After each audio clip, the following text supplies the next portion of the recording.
చంద్రబాబు నాయుడు గారు 2014లో ముఖ్యమంత్రిగా వచ్చినప్పుడు 200 రూపాయల పెన్షన్ ఉంటే దాన్ని 2019కి 2000 రూపాయలు చేశారు.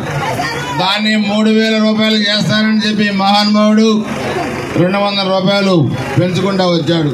నిన్న అంటాడు 3500 పెన్షన్ చేస్తారంట. కానీ దోసుకున్న సొమ్ము ఇచ్చినా కానీ బ్రహ్మాండంగా పెన్షన్ ఇవ్వచ్చు. కానీ లెక్కరు, ఇసుక, మైనింగ్, మట్టి,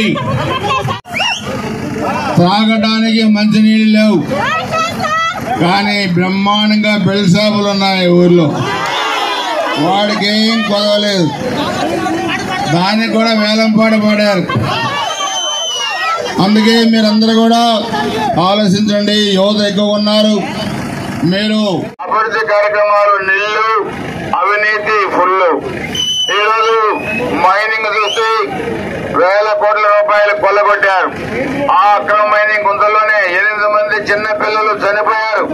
అందుకే ఈరోజు వేల ఎకరాల భూములు ఇతను హత్య రాజకీయాలు చేసిన కసాయి మహేష్ రెడ్డి ఈ గ్రామానికి వచ్చి సమాధానం చెప్పాల్సిన అవసరం ఉంది. మరి నా దగ్గర నా ఇంటి పేరు కాసునాగా కాసులే ఉంటాడు. మరి నరసరాపేటలో కంటే 500 కోట్ల రూపాయల షాపింగ్ కాంప్లెక్స్ ఎక్కడ ఎవరి డబ్బులు అడుగుతున్నాను. సొమ్ము గురజాలది, సోకు నరసరాపేటది. హైదరాబాద్ గచ్చిబౌలిలో 1000 కోట్లతో షాపింగ్ కాంప్లెక్స్ కడుతున్నాడు. నరసరాపేట దగ్గర ఇనుముక్కల గ్రామాల్లో 250 ఎకరాలు, ఒక్కొక్క ఎకరం ₹1 చేసేది 250 ఎకరాలు కొన్నాడు. గచ్చిబౌలిలో 12 ఎకరాలు కొన్నాడు.